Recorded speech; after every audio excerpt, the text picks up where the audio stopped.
Greetings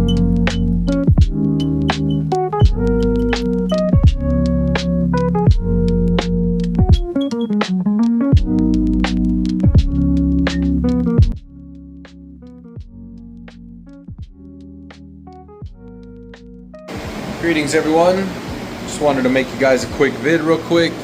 I guess episode 2.5 of the day 14 update. I didn't want to make that video too long last time, so I'm here just to make you guys a post lollipop update and just let you know exactly what's going on. All the girls are praying in here, everybody's looking fantastic. You can see the skywalkers are stretching like it's nobody's business, and they just won't stop stretching. I come in here every day and I super crop those plants.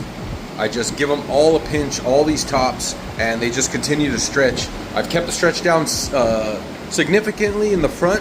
I purposely left that one tall one back there just so you guys can see exactly what would happen if I wasn't in here super cropping. I've been super cropping pretty much every day, if not every other day, just to try to manage that whole area right there. Because if you remember from the last run and the last R&D that we did in here, they almost reached the damn light. So it's a struggle with the Skywalker, but it's a lovely OG, so I don't want to stop growing it, but man, it's a pain in the ass to try to keep low.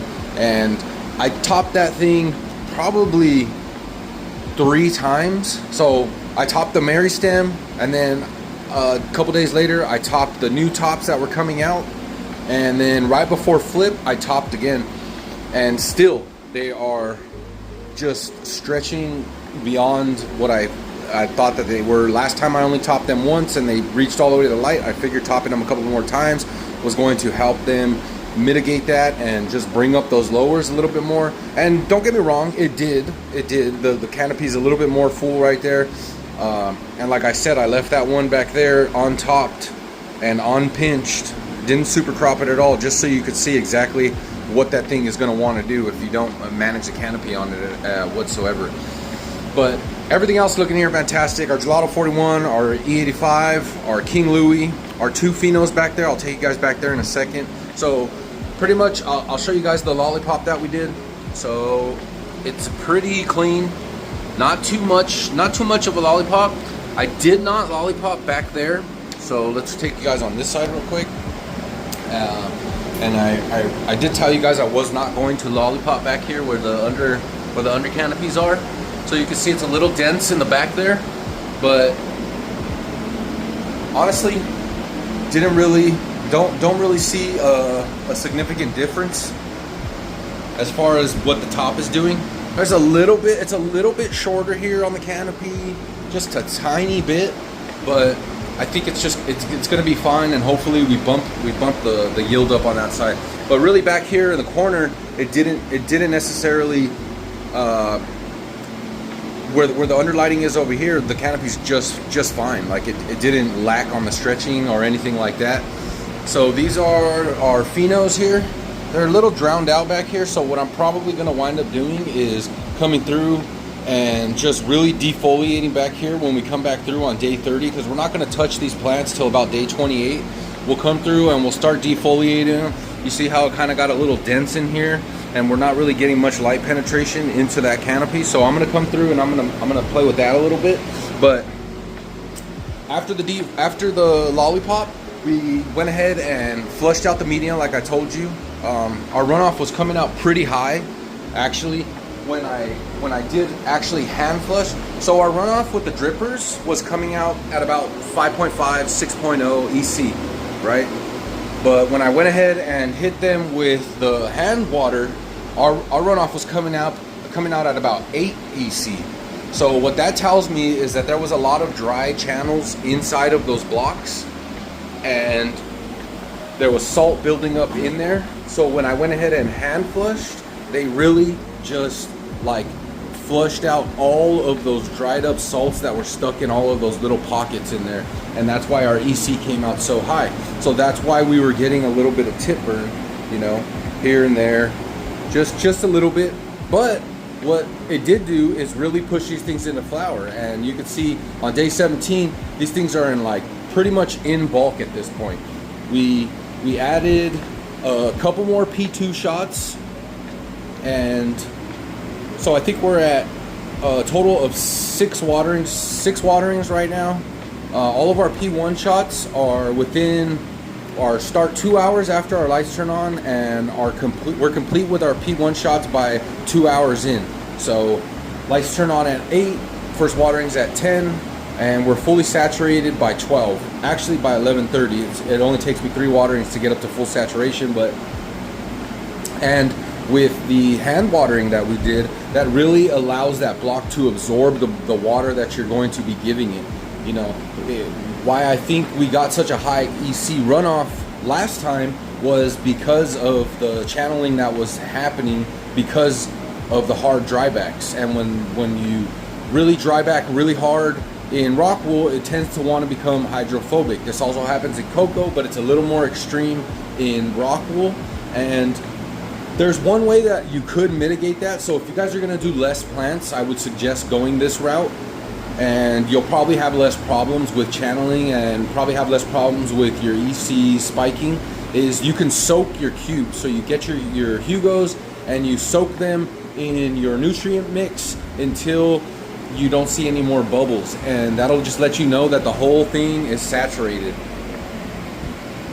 I don't do that because it's so many plants and it makes such a mess to try and dunk all of these things and get them really soaked. So what I tend to do is just come through and I hand water all my clones in, and make sure I hand water for like the first 2 days. Even if they still feel heavy the second day, I come through and I hit them with another 5 seconds just to really saturate and make sure that there's no dry spots in there. But it's not perfect, so you know you're gonna get channeling like I did. And to mitigate that, you could do the strategy that I just suggested. And I've done that in the past. I did like 100 plants. I did like 99 plants fully soaked, and it took me like 2 or 3 hours to do that. And was it worth it in the end? I didn't think so, you know, because you know, you miss time some of your waterings or anything like that, and that cube dries back, you're pretty much in the same boat. But if you are running less plants, you're going to be able to monitor it a little bit better, so you can go ahead and do that. And I do suggest to do that if you're going to run, you know, 6 to 12 plants. That it shouldn't be too difficult for you to do. But anyway, off of that, back onto what I was saying. The P1 shots were done by about 2 hours in, and our first P2 shot is 1 hour after that. So we go ahead and we water we hit our first P2. All the first P1s are at 250 milliliters, and our P2 shots are at about 200 milliliters, just because they are, we don't want to be pushing too much runoff in the middle of the day. We already got our 10-20% runoff, our 10 to 25% runoff on our first P1 watering, so we really don't want to push too much water. We want a little bit of runoff, but not too much water getting pushed through them, because we don't want to drop the EC too much. We did, after that flush, we did get our EC down to about 4.5, so that's perfect. That's exactly where I want it. I ran probably about 30 gallons through all of these plants, you know, 10 seconds each. It's probably about 500 to 1,000 milliliters per plant, just to really reset that medium. pH is coming out at about 6.1. That's kind of exactly where I want to be. Our last run, we ran our pH a little bit lower, and I ran my pH a little bit lower usually, but this run, we're going to run it a little bit higher, and we're going to see if we're going to get a little bit better results, because there's a couple different macronutrients and micronutrients that get absorbed a little bit better at a little bit higher pH, even in hydro, considering you're supposed to run a lower pH in hydro versus soil. And I haven't seen any detrimental effects yet. I seen the runoff come all the way out to about 6.5, and it kind of had me concerned, but again, I don't see any detrimental effects. I don't really see any slowing down in production. I don't see any down curl on the leaves. I mean, there's like a slight down curl here, you know, but it's very, very slight. So they might just be absorbing a little bit more in, and that might have just been after that flush, which really you know, if the pH was off in all of these little pockets inside of the rock wool, then when we went ahead and flushed all that water, it really stabilized the pH in there, and then your plants just tend to want to grab a bunch of N and a bunch of P, you know what I mean? So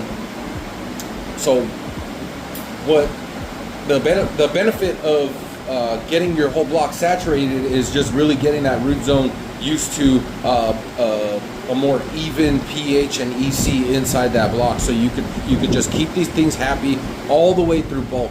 We don't want to be getting too hard of drybacks now. We're going to be cutting our drybacks down, try to get those P2 shots all the way through the night till about 2 hours before lights off, and just monitor our runoff and monitor our the weight of the plants. So parameters in here, 82 degrees,